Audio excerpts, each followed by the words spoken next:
সামান্য 20,000 টাকার জন্য আমার বিয়ে হচ্ছে না, এমন কি কেউ নেই আমাকে যে বিয়ে করবে? সুপ্রিয় দর্শক, আসসালামু আলাইকুম। জীবন গল্পে আপনাদের স্বাগতম। ক্যামেরার সামনে ছোট্ট একটি বোন রয়েছে, তার জীবন গল্প আজ আমরা তুলে ধরবো। আসসালামু আলাইকুম আপু। ওয়ালাইকুম সালাম। কেমন আছেন? জি আলহামদুলিল্লাহ ভালো। আপনার নাম কি? আয়েশা। গ্রামের বাড়ি কোথায়?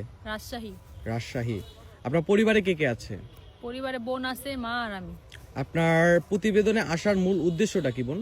মূল উদ্দেশ্য হচ্ছে বিয়ের জন্য আসছি, একটি দায়িত্ববান মানুষ খুঁজতেছি। কেমন মানুষটা কেমন হতে হবে? মানুষটা যেমনই হোক কিন্তু দায়িত্ববান হলেই হবে। আচ্ছা, যদি মানুষটার একটা পা না থাকে বিয়ে করবেন? সে যদি আমাকে চালাইতে পারে বা তার যদি মানসিকতা বা মন মানসিকতা ভালো থাকে তাহলেই হবে। মাশাআল্লাহ।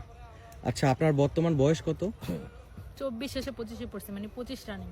পড়াশোনা কতটুকু? Inter first year. Inter first year. একটা 25 বছরের তরুণী, তো এখনই বলতেছেন যে পা না থাকলেও সমস্যা নেই।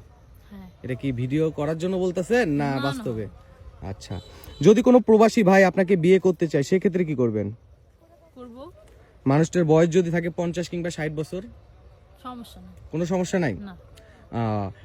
সুপ্রিয় দর্শক, আপনাদের উদ্দেশ্যে বলি, কেউ যদি বয়স্ক ভাইও থাকেন যে ওনার দায়িত্ব নিতে চান, আয়েশাকে আমি বিয়ে করব, তাহলে তার কোনো সমস্যা নাই। কারণ সে বলেই দিয়েছে বয়সটা কোনো ফ্যাক্ট না, ফ্যাক্ট হলো একটা ভালো মন তার পছন্দ।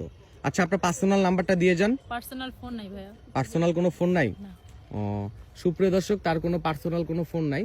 যদি কোনো হৃদয়বান ব্যক্তি ওনার সাথে যোগাযোগ করতে চান সেক্ষেত্রে আমাদের ইমো হোয়াটসঅ্যাপ আছে, ডিসপ্লেতে দেওয়া নাম্বার রয়েছে, আপনারা যোগাযোগ করতে পারেন। ভালো থাকবেন, সুস্থ থাকবেন। আসসালামু আলাইকুম আপু। ওয়ালাইকুম আসসালাম।